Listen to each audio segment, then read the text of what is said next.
All right. Welcome to the Bikini Things podcast, where we talk everything from fitness and competing to living a healthy lifestyle and being the best version of ourselves. I'm your host, Laura Morche, IFBB Bikini Pro, here with Sammy Joe, IFBB Bikini Pro. And we are so excited to have you here with us. So let's get started. What's up, Sammy? Happy, what is it? 3 days out? Yeah. Okay. Okay. How do you count that? So today's a Wednesday, right? So Uh-huh. all day Wednesday, all day Thursday, all day Friday. Do you count Saturday or not? Well, the way I count, okay, this episode already is going to be on a fun tangent. So to Thursday, one day, to Yeah. Friday, one more day, to Saturday, one more day. So that's how I count it, 3 days. So Okay. you're 3 days away, right? Got it. Because like Yeah, that makes sense. 3 days out is basically like saying you're 3 days away.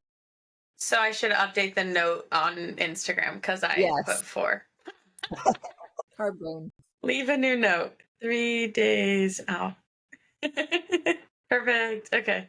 Now we Yes. are accurately Let the updated. record show, everyone. This is how we count how many days away from a show we are. I was like so convinced it was 4. I was like, okay. No, because we're already almost through Wednesday. It's Wednesday, 5 o'clock. So we're basically already through Wednesday, babe. Yeah, and you don't count show day as a day out because it's the day of. It's the So day that makes of. sense. Yeah. Yeah. So let the record show. So how are you feeling? I'm feeling really good. I've been getting the most immaculate sleep, I think, ever, which has been amazing. I've been getting like 8 to 9 hours of sleep, which has made a huge difference. And I'm like waking up before my alarm, which, like, if you know me, does not happen. Like, I am a sleeper through and through. So to actually wake up before my alarm is unheard of. But yeah, I'm feeling good. Everything's moving along just like we are planning for. Oh, I actually just thought of something else that we can kind of touch on quickly today. Sure. Sorry. I lost my train of thought. Everything's moving along the way we wanted it to. I got a notification this morning. I just told you, literally 10 a.m. It was like gallon and a half of water and 400 grams of carbs. So I've been literally shoveling food down my throat. So far, I've had 12 rice cakes, 2 bananas, and I think I'm at 3 cups of rice. And I still have like 2 more meals left. And that's just carbs. Like, obviously I've been eating like egg whites and chicken and things like that. But yeah, so we're shoveling. And then Awesome. check in photos after each meal. But yeah. It's been going good. Although, thing that I was gonna mention, and I know I guess this is something that again isn't talked about a lot in this industry, is being on your cycle during peak week or your show. Yeah. I don't listen to every single bikini podcast, so I'm guessing at some point it's been touched on, right? But we don't hear Yeah. about it on social media for sure. Or if we do, it's just like, oh my gosh, disaster! I had my cycle on show day. It definitely happens. Is that where you're at, Sammy? Are you I living in haven't that got it reality? yet, but Mhm. it's, the 19th to the 22nd is typically when I get it. So we're like Okay. approaching. But I've just been fully transparent with my coach, and we've just been kind of navigating like bloating and things like that. So it is very common. Basically, just wanted to like dabble in it, shed light, that it is common. It does happen. The fact that I'm even, I'm just blessed enough to say that I'm about to get my cycle in prep, which is, amazing. That it is common that a lot of people lose it. Last year I did. We made it, number one priority to get it back though. So One moment, let me escort Frankie out of here. I found his favorite squeaky toy wedged behind my dresser in my room today. So it was like, he's having a great day. I'm having a good day. So, okay. Well, that's it. I mean, yes, you're absolutely right that it's a good thing if you're still having cycles. That means you're at a minimum, your hormone levels are high enough during a prep. I had my period on my very first show, which was definitely very nerve-wracking. There's a lot going on. Didn't know what I was doing, competing wise, posing wise.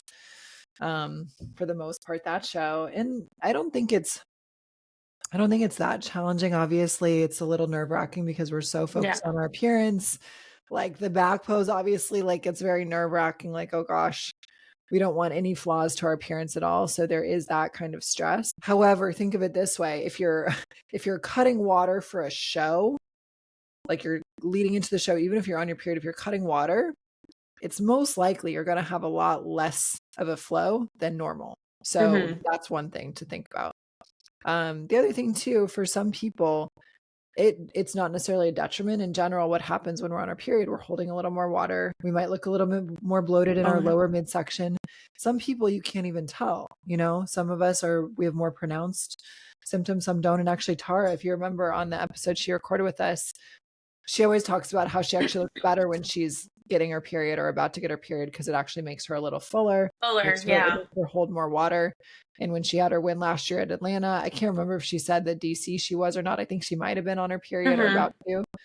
And it's like she looks fuller, and for her it works. So I don't think it's necessarily a bad thing. I just think it's more of like mitigating that. And then I think emotionally, a lot of times the period can affect us too, like the natural hormonal fluctuations that happen. It can create more of that anxiety, worry, more of those depressive type of mood episodes. When my clients check in, they tell me kind of where they're at in their month. And it's like every time someone's feeling down, most of the time it's because it's their period week or they're having. Yeah.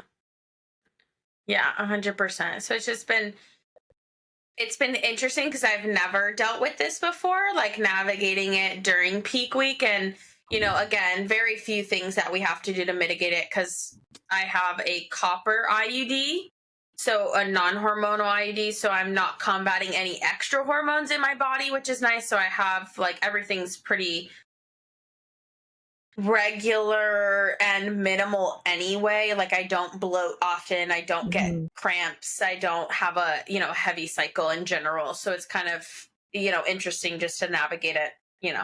Every prep's gonna be different, everything's gonna happen differently. So for sure. I was gonna ask too, like, are you having the normal symptoms and feelings that you'd have during your time, like leading up to your time of the month?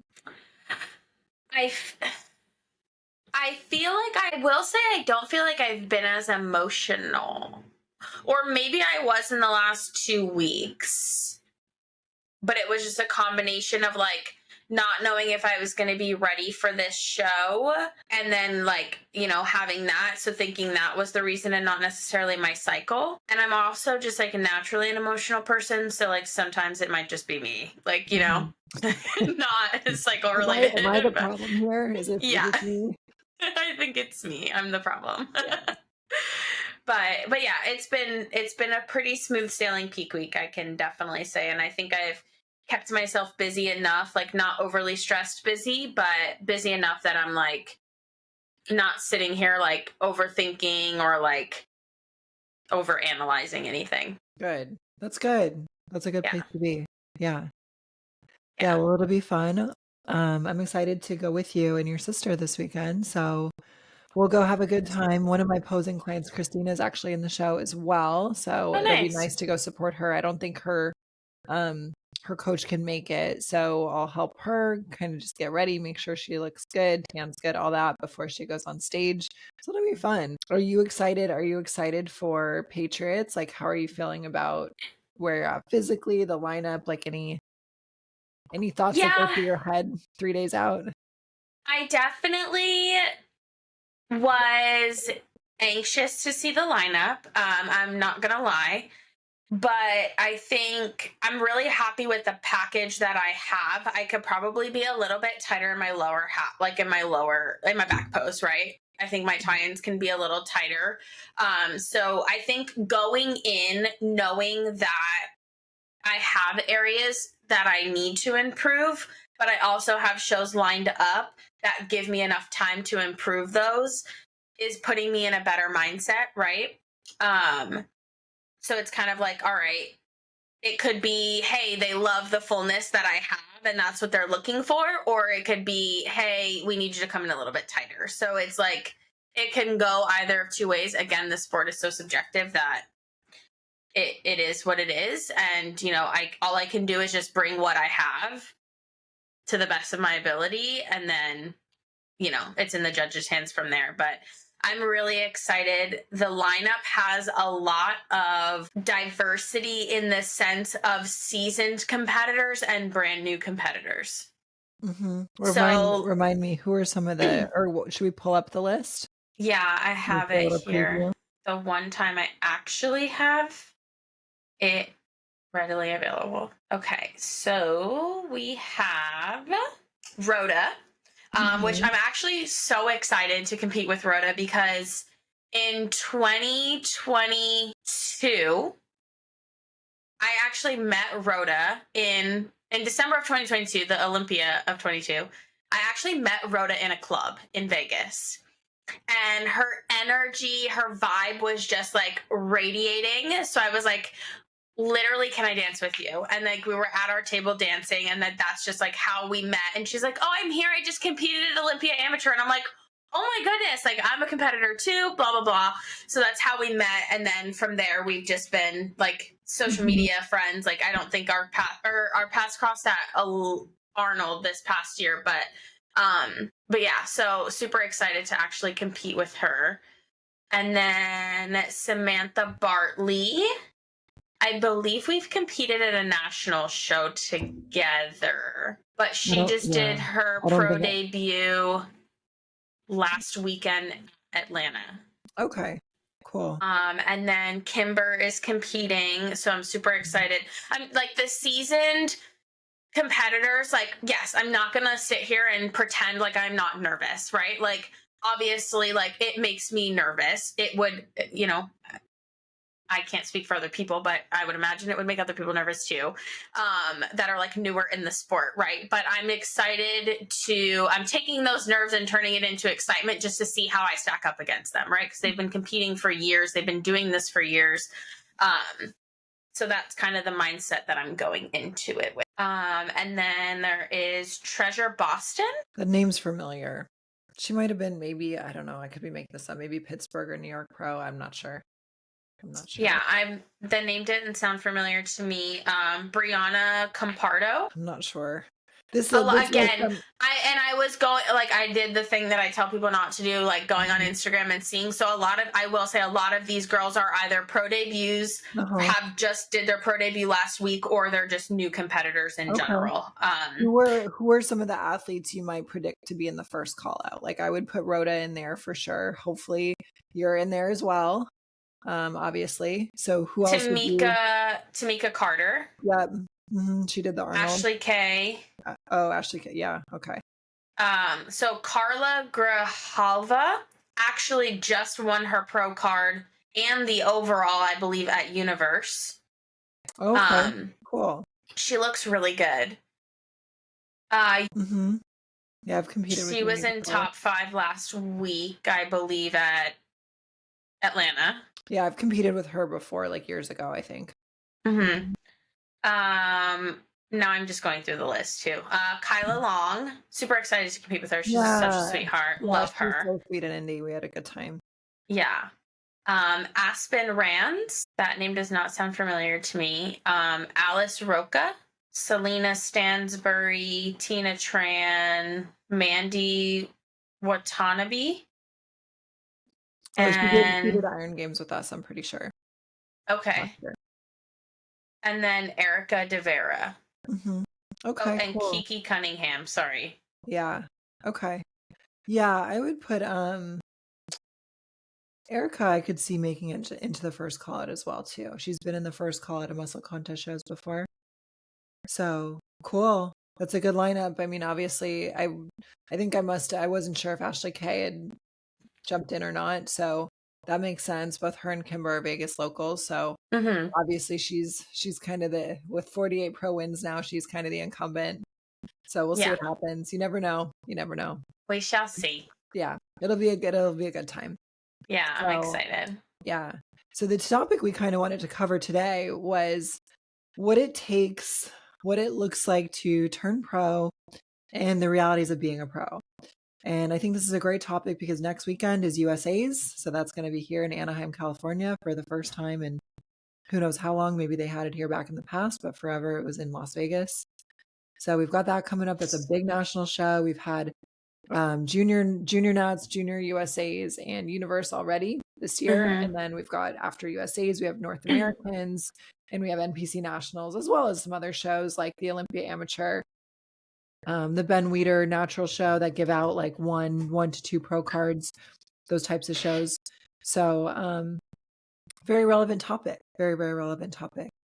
And actually, my posing client, Marissa, will be competing. That'll be exciting. She won the overall last weekend. So that'll be cool. I think if she can just get a tiny bit leaner, which was her feedback, just slightly tighter tie-ins, of course, all of us.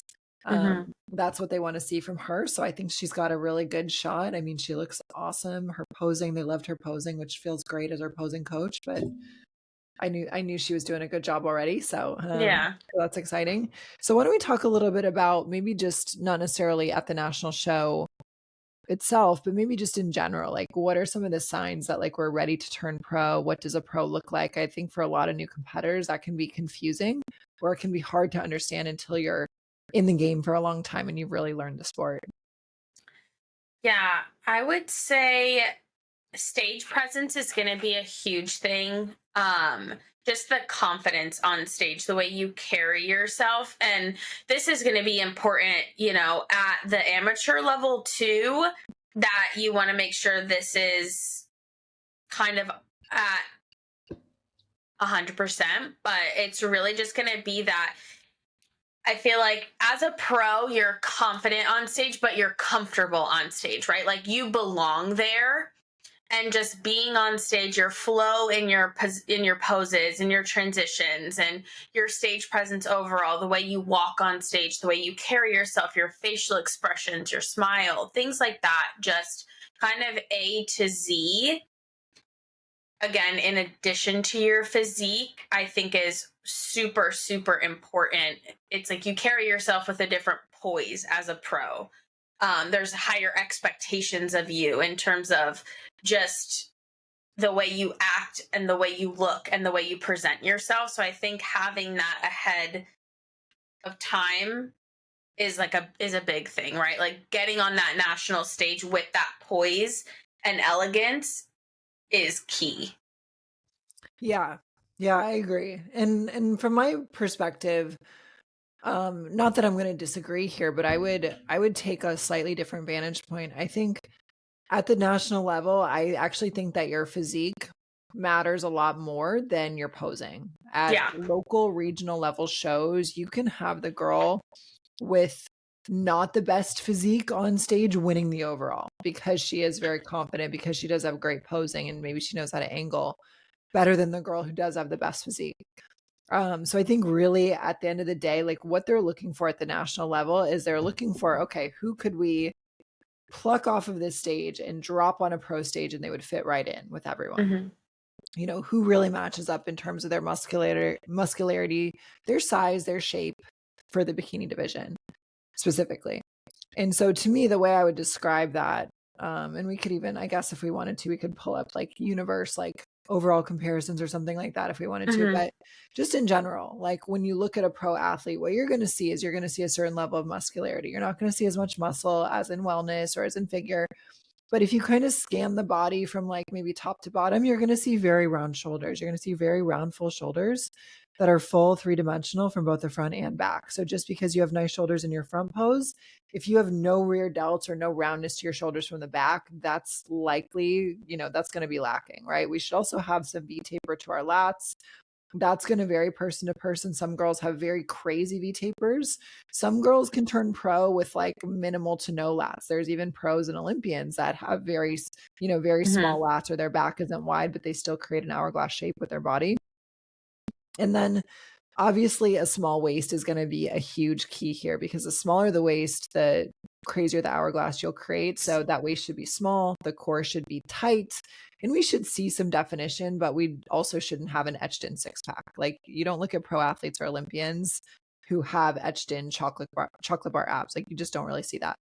And then as far as the glutes, here's the main thing with the lower body. The glutes need to be full. They need to project out from your legs in both your front and your back pose. So you might have great glute pop from the front, but if you turn around to the back and those glutes are just like just pancakes with the tie-ins at the bottom, you're likely not going to match up to where you need to be to win that pro card. Like it's bikini just in all these divisions, they get more competitive every year. So not to say in the past you didn't have people turning pro that could have looked like that, but the glutes really need to have that three-dimensionality. We need to see the tie-ins. We need to see a sharp tie-in at the bottom, that teardrop that we're all chasing.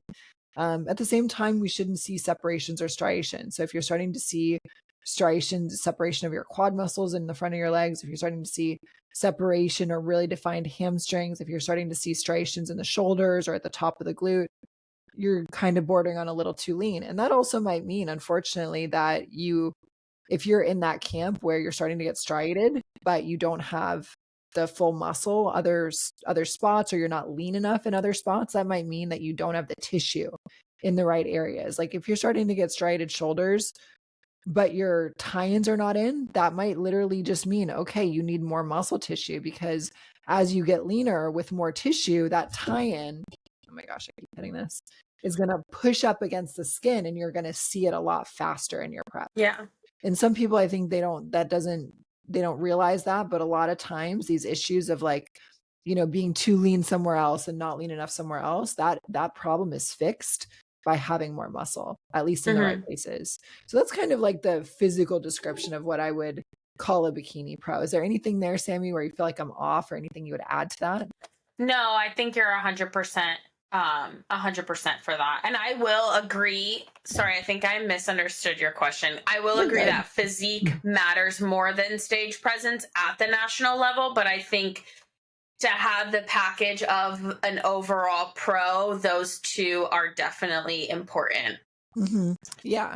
And I think, in classes that are very competitive, right? Like you've got maybe 2 to 4 girls that are really close and it's like the USA or Universe or something, and a couple people are going to walk away with pro cards. Like that difference in the posing could be what separates you, right? If the techniques are all good, but one person's a little more confident, one person is a little more nervous or a little more shaky or can't hold their smile, or this is like the kiss of death with any bodybuilding division, but especially bikini. If you can't keep your core tight, that's going to be a problem. That's probably going to get you moved out towards the edge of whatever call out you're in. So that's huge as well. So these little differences, they do matter, but yeah, I agree. I think it's at the national level, it really comes down to whose body is more so that of a pro bodybuilder or pro bikini bodybuilder. And one thing, because you just mentioned it about core control, for those girls listening who, and I would say, even if you're not going to nationals and you're going to a local, like amateur regional show, practice stamina. Hold your front pose for 5 to even 10 minutes at a time. Because especially if you're in a big class, like a big height class, you are going to be up there for a long time. You're going to be doing comparisons, front to back to front to back to front, for minutes on end. And Jesus. All those carbs. I was literally just going to say. Jinx. And they are literally nitpicking. They're waiting for you to mess up, almost, like to say it in the least, the least amount of words, as blunt as possible. They're waiting for you to loosen your core, to get it soft, like so that they can move you out, right? So make sure you are holding that front pose for 5 to 10 minutes and record it. I literally just did this the other day. She had me hold my front pose and I was having trouble holding my core, and she almost like fast forwarded the video, like ran through it, and you could see my stomach moving in and out. And that's a good determining factor of like, you sit there and you feel like your core is tight, right? But you're breathing and you're not breathing up, you're breathing out. So your stomach is moving, and that's what they're seeing. So that's a really good indicator to like, a cue to see if you're, actually holding your core tight. But that is definitely my one piece of advice is stamina and holding your poses sure. That's great point, Sammy. And actually to echo that, so I had a couple posing clients this morning and I was showing them videos from last weekend. And so I had Marissa as well as my client Tori, and Tori's class, both at prejudging and finals, they compared forever. And I think what ultimately really dinged her was her core control. They had her in like the 4th or 5th place spot at finals. They moved her out. Sammy, I looked at the video. They compared her class at prejudging for a solid 5 minutes. 5 minutes. That's crazy. Yeah. They flipped them around probably 6 or 7 times. They moved them, they walked them to the back, and that was just a prejudging. So poor, like, I'm very bummed. And Tori's like a trooper and she's got such a positive mindset. I think that was really the determining factor because her body was a lot better than some of the other girls that they placed ahead of her. But you could see by the end of both prejudging and finals, she was starting to let it go. So like literally, especially if you're going to nationals, you're right, stamina. If you're a new pro, you're going into pro shows, stamina. Like one thing that I do that I've never really had this issue, I practice like a psychopath. When I'm when I'm getting close to shows or before my first national shows, like what I would do before my first national shows, my very first one in 2019, I was nervous and I didn't feel as confident with my posing back then. I was still, on my way to getting better. And what I would do is I would do my comparisons 10 times in a row and I would video myself. I would just have my phone running and I would watch it back and I would study it and I would like micro analyze any little imperfection, like any step in footwork, dropping of the glutes, misangling my shoulders, not just so I could get things down, but also I knew I'm like, okay, Laura, if you're practicing these 10 at a time, and some nights I remember I would do that 3 times through. So I was literally doing 30 rounds of comparisons, back to back to back, like 10, 10, 10. You are going to be in good shape to get on stage and pose. Not only that, ladies, you're going to burn more calories. And guess what? Yeah. That's going to help you get leaner faster. Or if you're already lean enough, guess what? You might get a food bump. Hooray. Like, Yeah. it's not a bad thing to practice your posing a little more, especially if you don't feel comfortable or especially if you're not sure your stamina is there. Same thing with pro shows. Like what I usually do is I'm getting closer. I don't do this every session, but I'll do 10 rounds of comparisons. 10 rounds of comparisons with a walk to the back each time. And then I'll also do like routine 10 times through. And that would be ways where I would structure my posing some days where I'm like, okay, this morning I'm going to do 10, 10, 10. And if you do all that back to back, you're going to be tired, but you are going to be able to hold your core in and keep your endurance really well. Yeah, 100%. It was funny on my session with Jess the other day, we were running comparisons and the video was 9 minutes long. We were doing like constant back and forth, walk to the back. I literally got an alert on my watch and it was like, you're stressed, minimize your my watch just told me I'm stressed. She's like, how are you feeling? And I was like, good. She's like, all right, ladies, turn around and face the we just kept going. It was so funny. But yeah, it's super important. And I think that's where I wouldn't say necessarily like messed up, but underestimated it is when it was turning pro. At Iron Games, our comparisons were just that 10, 15 minutes. And then I went to Sasquatch and there was 50 girls.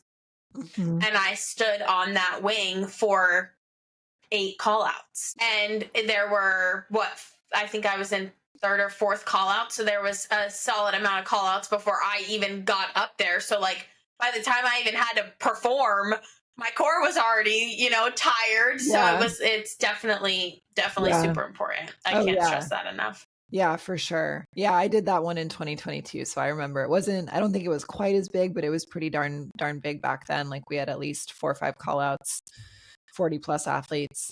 So yeah, I would just say like think of it this way, like competing, being on stage. I always use the analogy of like preparing for a test, right?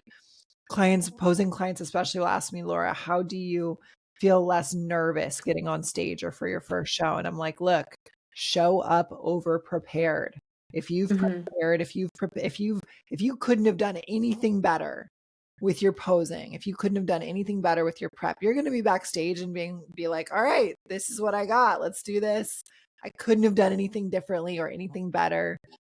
It is what it is, right? Yeah. If you didn't study for the test and you tried to cram the night before, you're the person who's like trying to cram notes the morning of the show or the morning of the test, right? It's the same thing with the show. You're going to be the person who's freaking out backstage, the person who isn't prepared, the person who does get on stage looking a little weird.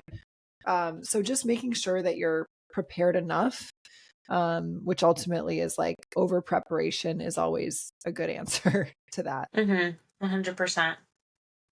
So I think from there, let's talk about turning pro Mm-hmm.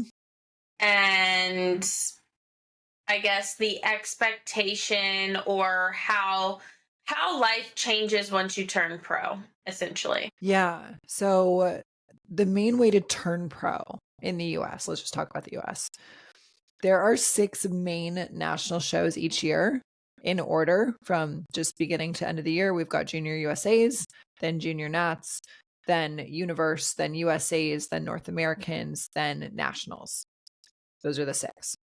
Universe, USA's, and NPC Nationals, there are 2 pro cards awarded per class. North Americans and Junior Nats, it is 1 pro card per class winner.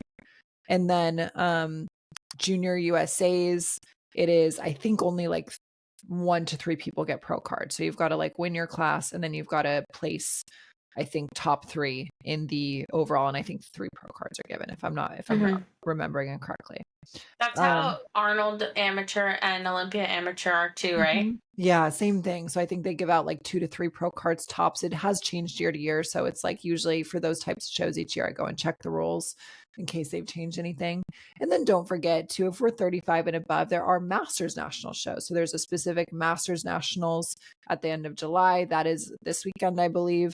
There's also a Masters National show in Masters categories at Universe and at North American. So if you're above 35, and then there's the Masters USA, which is in November, typically here on the West Coast. That one gives out pro cards for the overalls. The other ones, the Masters Nationals, Universe, North Americans, I believe they give the pro cards to the class winners of the Masters ages. So if you are Masters and you don't look like you're in your 20s, I would definitely encourage you to go do those specifically because it's a much more level playing field. So there's a lot of these opportunities. And then, like you mentioned, Sammy, we've got the Arnold Amateur, the Olympia Amateur, the Ben Weeder, some of these other small shows that might give out a pro card to the overall winner throughout the year. Those are going to be really challenging because it's not just winning a class, it's winning the whole darn thing. So how often do any of us win a whole show, let alone a whole national level show? So those, yes, you can do them. Rhoda did it, right? Rhoda won the Arnold Amateur. That's got her qualified for the Arnold this year, which is amazing. So it happens, but you've got to be really, you've got to be really something special. And I wouldn't bank on that. I just playing a numbers game. I would go for Universe, USA's, Nationals, because that's where the most pro cards are going to be given. So those are the basics of turning pro. And so what you need to do if you are entering one of these open national shows, so like I mentioned, Junior USA's, Junior Nats, Universe USA's, North Americans, NPC Nationals, you need to place first or second in an open class to qualify to enter those shows. If you've not done that, you cannot compete. Novice, true novice, Masters does not qualify you for that. You can also requalify if you place top 5 at a national show. So let's say you did not do a regional show in 2023, but you had done a national level show and you placed top 5, that automatically requalifies you for the next year. So that's kind of cool. So with that in mind, most of these national shows, you're going to have somewhere between 20 to 30 something girls per class. They go all the way from A through H. H class being 5'7" above, which in my opinion is too short. H class should be taller, in my opinion. Caveat. So with that in mind, you've got 8 different height classes. So you'll be placed at your check-in meeting like normal. And then usually what they do at these national shows is they do an initial look, just like they do at a pro show where they bring you out in groups of up to 8 at a time. They have you face the back, face forward. They may have you do that a second time. They'll dismiss you. Everyone comes back for their individuals. And then after that, they do the call outs and comparisons, doing typically 8 at a time. So if you're in that first 8 at a national show, that's the first call out. That is the top 8. Like national shows, it is very, very rare, almost unheard of that the placements change for finals. Like pretty much the judging is done after prejudging. Like they pretty much made up their minds, short of somebody in the top 5 not showing up, which again, rarely happens.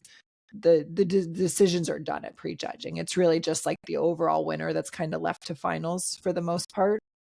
So that's basically how it's run. Is there anything I've missed, Sammy, or anything you would like we should add in there? Correct me if I'm wrong. At nationals, and maybe you said this and I just didn't pick up on it, but if you are not in top 10, you don't do your final routine at finals. Yeah, in general, most of these national shows, you are not going to do your routine at finals. Like when I won my pro card at USA's, I did not do my routine at finals. Granted, it was 2020, so that year was quite weird.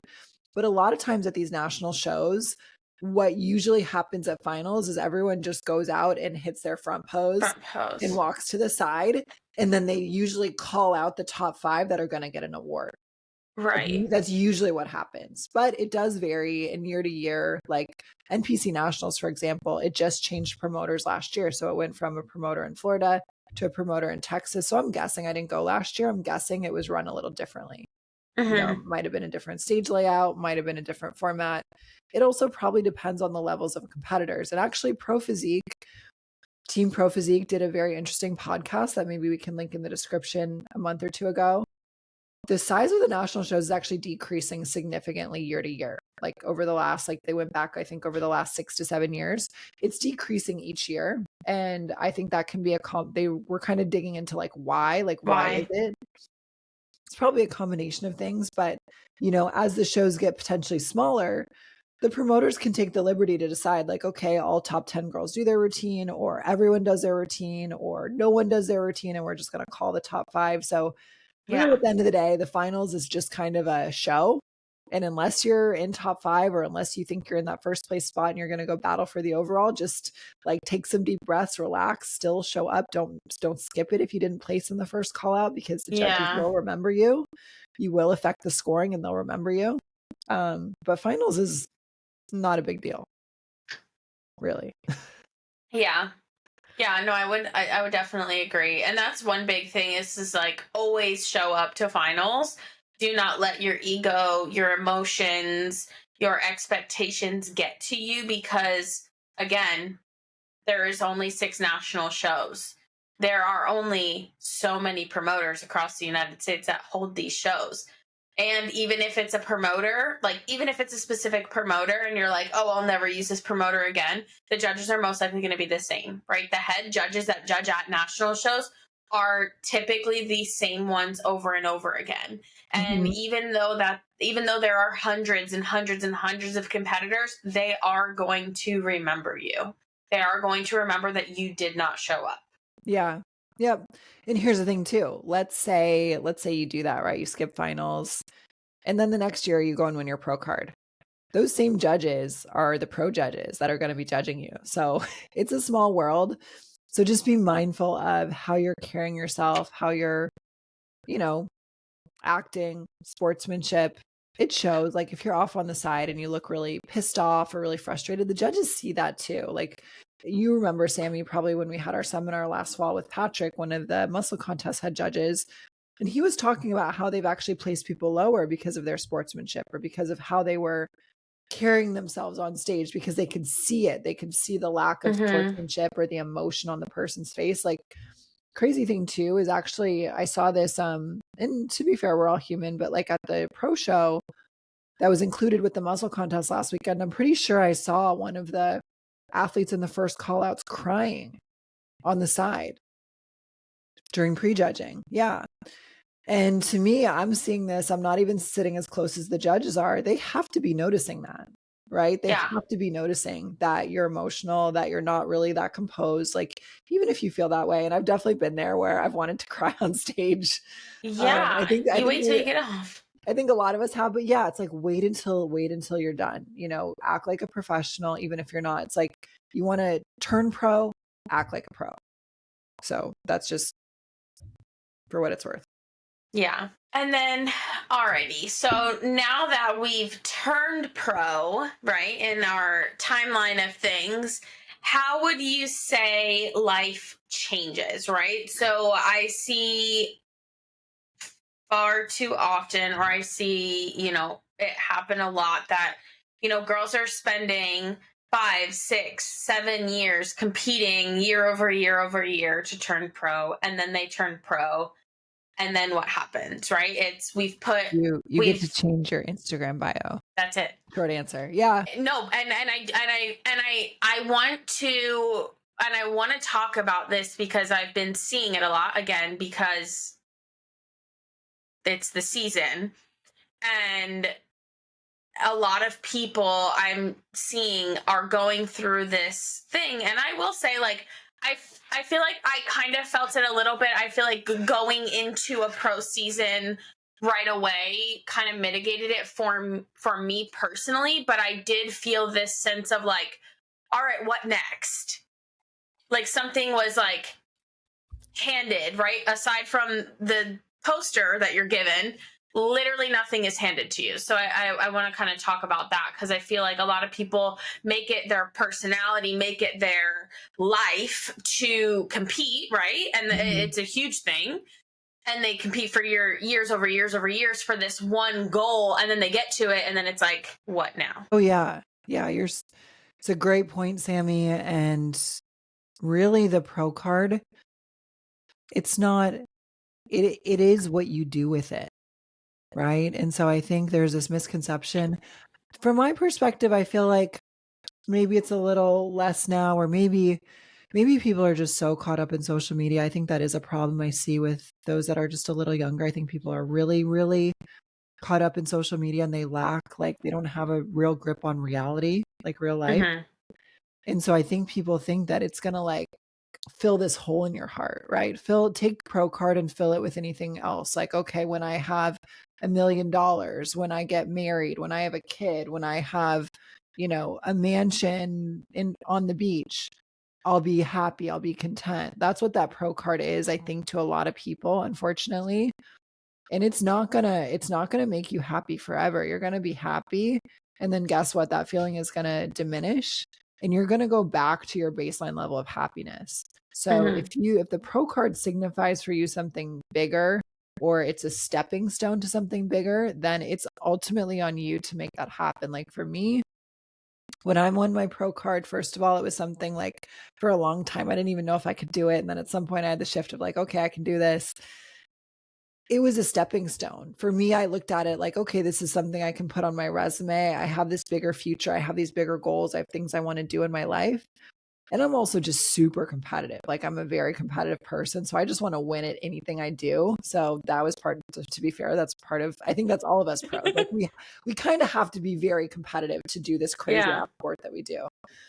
So that was part of it, but I saw it as a stepping stone and ultimately just something on my resume, just like I'd go get a certification or having a master's degree or something like that. And so it was a big goal that I wanted for like 7 years before I got it. And I was happy. I was super happy, Sammy. And it was like, dopamine overload probably in my brain for about a month. But then after that, I went back to my normal self, right? Like Mm-hmm. wanting that for 7 years. I got it, and a month later I felt the same. So I think a lot of people need to realize it's not the pro card. The pro card is not going to give you anything. It's what you do. If you don't post on social media, if you don't have good social media content, do not expect it to turn you into an Instagram influencer. Do not expect it to create or generate all these lucrative contract opportunities. No, you have to go and create those yourself. Yeah. And the pro card is a cool thing that you did, but ultimately there's so many people online that are so much more successful who are not pro and who will never be pro. So I think that's maybe a little bit of a reality check that some people should try to remember when they're getting so 100%. What do 100%. you And think? no, I agree. And it's like the only thing that's going to change is the work that you put in, right? You say you're a health and fitness coach and you get your pro card. Just to be able to say I'm Sammy Joe, IFBB Bikini Pro, doesn't automatically make me a better coach. My knowledge, my education, my understanding, my experience is what makes me a better coach, not the fact that I have IFBB Bikini Pro in my bio. Not that I have a picture of me holding up a pro card at NPC Universe. You still have to know what you're doing. You still have to have a goal, have the drive, have the motivation, the same drive, the same motivation, the same passion you had to get your pro card. You now need to continue your next step. It's not just handed to you because, oh, wow, you're a professional athlete now. Here is everything. But what even is everything, right? Everybody's goal is going to be different, right? I knew that, turning pro was kind of an eye opener for me of like, all right, I've absorbed this knowledge. I was already coaching at the time. I had already left my 9 to 5. I already knew before I turned pro that this was the life I wanted to live and the career path that I wanted to follow. The pro card was just a goal along the way, right? Like you said, a stepping stone. And then the more you and I worked together, I was like, all right, I'm grasping this, I'm grasping posing. I can conceptualize it. I can now vocalize it and help other people. So now I know what I'm doing. I have more experience. I've been to more shows. I've seen more. I've personally experienced more. So now I feel like I have more knowledge. But again, that's because I experienced it. You and I did trainings like you trained me. We did the work. Like I did the work, and now I'm, bringing it to fruition. Again, it's not like I turned pro and now I know everything about posing. It's the time and the effort and everything else that goes into it. Just because someone is a pro does not mean they're a good posing coach. Does not mean they're a good coach. Mm-hmm. Period. It just means that they have a good enough physique to be a pro bodybuilder in the division, right? Mm-hmm. There are pros out there that have never even competed as a pro. So it's like, okay, you had a physique at one point in time that was good enough to win a national level show. That's what it means. Yeah. So you have to dig a little deeper, and yeah, it's really about what you do with it. It can be a great stepping stone. I think that's such a cool thing about the IFBB and the NPC is like, there's so much opportunity within this world for us, but you have to go out there and create it for yourself. You can't just sit back and assume, oh, these things are going to get handed to me, or, oh, if I get my pro card, I'm going to get all these social media followers. And sometimes I really think, Sammy, maybe this is just a negative mindset or bias I have. Sometimes I really just think a lot of people are competing or chasing these pro cards because they're looking for validation. And maybe we all are to some extent, but I think some people are it's really driven by this validation, not for a love of weight training or the lifestyle or bodybuilding, but because they're trying to, the analogy I described, it's like they're trying to fill up this hole in their heart. And they think that the pro card and having the admiration, getting the likes is going to do that for them.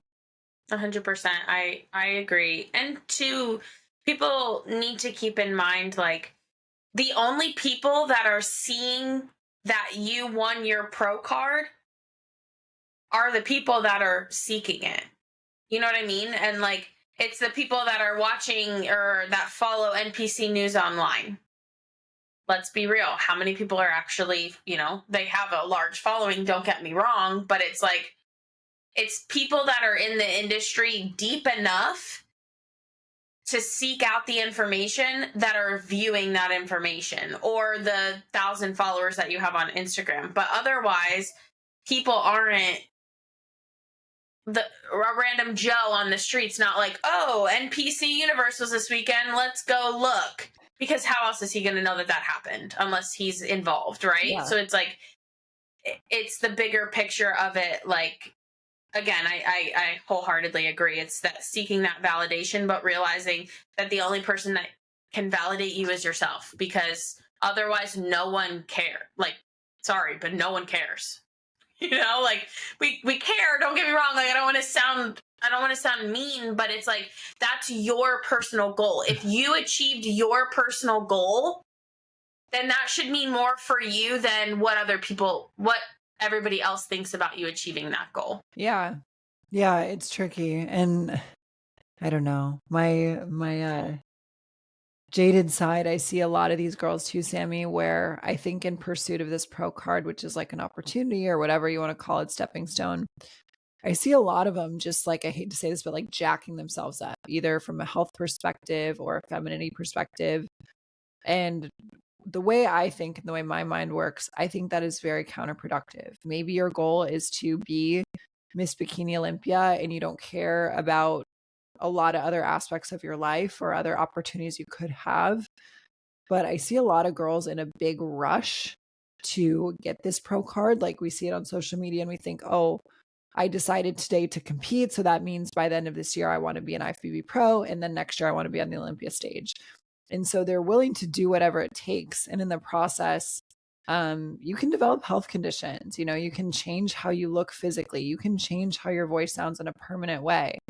And I feel like this should be talked about more, because I'm sorry, if you went too hard with your protocols and now all of a sudden you sound like a man for the rest of your life, There is depending nothing on what your job is, you are really going to limit your potential and your opportunities. Or even if you want to stay in bodybuilding, do any of the top 5 Bikini Olympia competitors have a masculinized voice?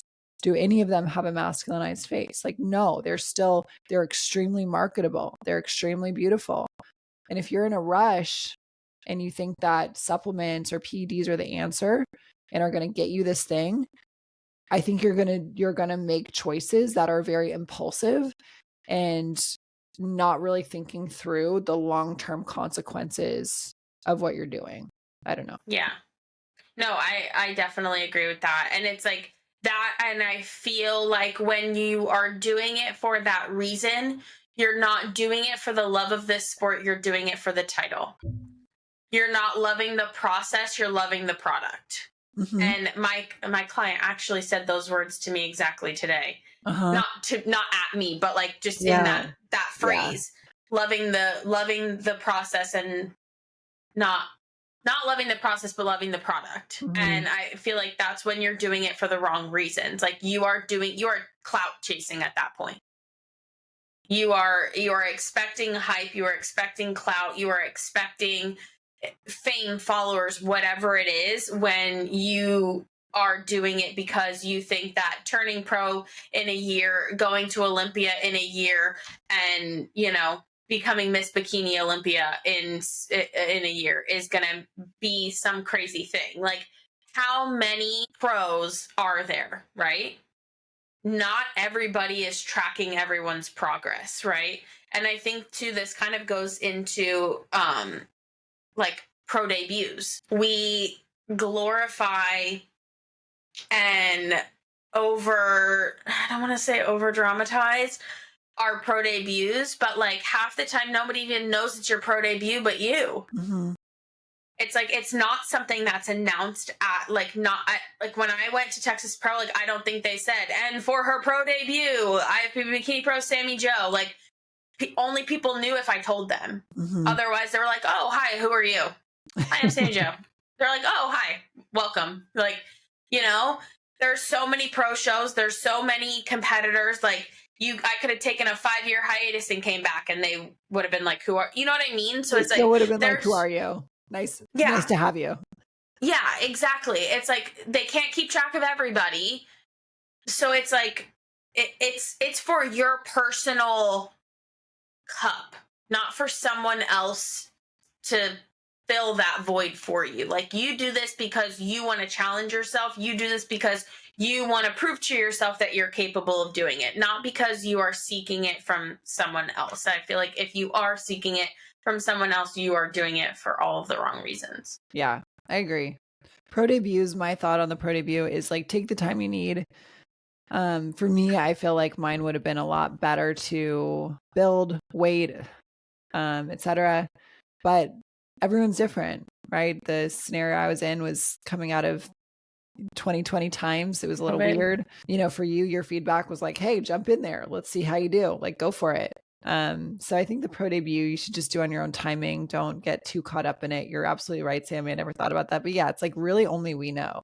Like, we're creating all this pressure on ourselves. And nowadays, in some ways, I think it's a little bit less than maybe it was a few years ago, because I think nowadays it's a lot rarer to see girls doing their pro debut and ever winning a show or even placing well. Like, when you have a girl placing well after being a recent pro, that is like, wow. Mm-hmm. Back in my old day, I remember sometimes you'd have a girl who would turn pro and then she'd go win a show, right?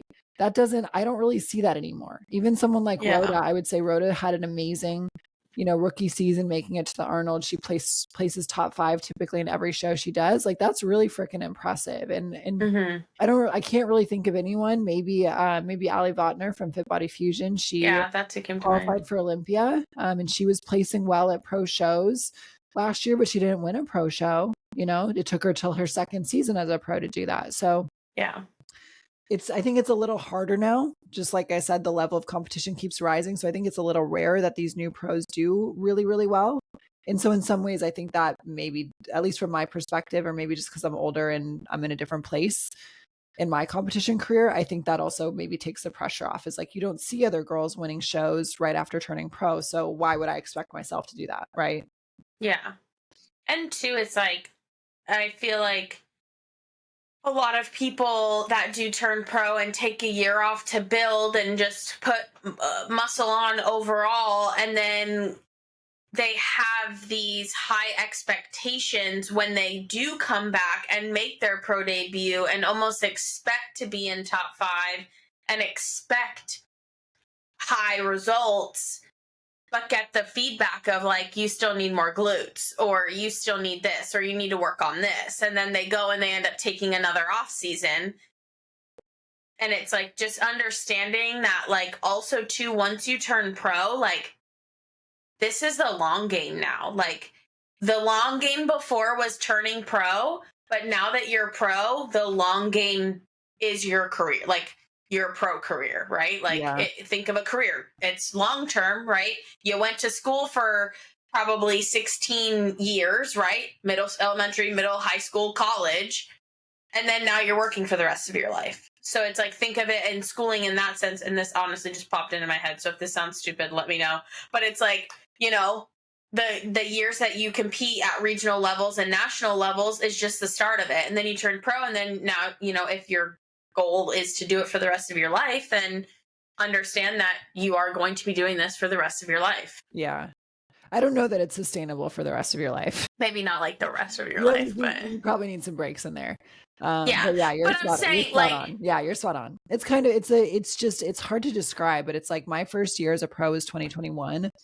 And I thought I was prepared. I was practicing my posing. Like, my physique was getting better. I'd had my best physique yet when I did turn pro. And it's just, I can't describe it. It's a whole other level, right? It's like you beat the level in the video game. Okay, guess what? There's an even bigger boss, and her name is probably Ashley Kay, waiting for you at your pro debut or at one of your yeah, shows, right? Like, yeah, my pro debut in 2021, Sammy, was Patriots. Ashley Kay won the show, right? Like, and not only that, that show was stacked. There were like 5 to 10 Olympians in there. There were like 30 of us athletes. So I was in the third call out. Like, it was still my best yet. I was still very proud of myself. But it's just like the level of meticulousness. Like, you look around, and rather than seeing like lots of different bodies, everyone looks good. Everyone looks on point. Everyone's beautiful. Everyone has practiced their posing. Like, it's just the next level. It's the next harder level in the video game. And if you want to succeed there, you got to be willing to be that little fish again, be that beginner again, and learn, look around, observe, and get better. And that for everyone is going to look different. Everyone's going to have different things to improve on. Everyone's going to have a different structure, different feedback. So just be willing to be new again. Like, don't think that you're too good. Don't think that you're owed anything. We're definitely not owed anything.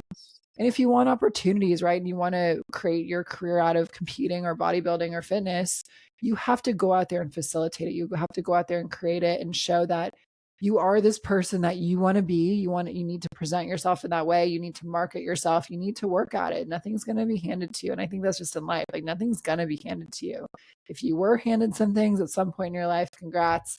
You had a great start, but that's not how the world works. That's not how the world works. You gotta go out and work for things. 100%. So yeah, I couldn't agree more. Yeah. Any other thoughts? I think we should probably wrap it up soon, just so that way you can do whatever you need to do, eat the rest of your carbs or digest. Yeah. I'm like, I feel like I ate right before we started, so I've like fully digested, but I'm like, nah, now it's time to eat again. Yeah. Nice. Yeah, I don't think I have anything else. I think, you know, this can definitely, you know, more questions might come out of this episode, because I definitely think we hit the surface level, but I think we definitely covered like the important key parts. And as this national season keeps unfolding, you know, maybe we'll get some more questions and more insights on it. Yeah. But one thing we've talked about too is having a judge on the podcast. So I think that could be amazing. I know obviously many of the local ones, but also some of the other national pro level judges, etc. So I will think on it, and maybe we'll contact some folks and see if we could do something like that. Because that would obviously be incredible to have a judge on the podcast who can really just give us that true insider's perspective on what they're looking for, what the criteria is, understanding what their expectation, just all of it. I think that could be a really cool episode too. Yeah, for sure. And plug for ladies who are in the SoCal area, August 3rd, we are having a posing seminar in San Diego. So take a look at our Instagrams for the information, the links there to sign up. It'll be both of us, Marissa Wu, Amanda, Petra. And it's bikini and wellness. So Petra and Amanda will handle the wellness ladies. They are two wellness pros. Petra won the overall USA's last year. Mandy won her pro card at USA's 2020 with me. And then me, Marissa, and Sammy will be working with all the bikini ladies. So yeah, check it out. Lots of fun. But yeah, I think that's it. Okay. Cool. All right. Thank you so much for watching. If you're on YouTube, don't forget to subscribe, like the video, share with a friend. If you're listening on an audio platform, don't forget to subscribe, rate us 5 stars. All of this really helps us grow the podcast, get in front of more people. And we want to keep bringing you guys amazing guests and amazing content. So the more you engage with us, the more you like, share, subscribe, etc., the better episodes, better guests we can bring to you. So thanks again, and we'll catch you guys in the next one.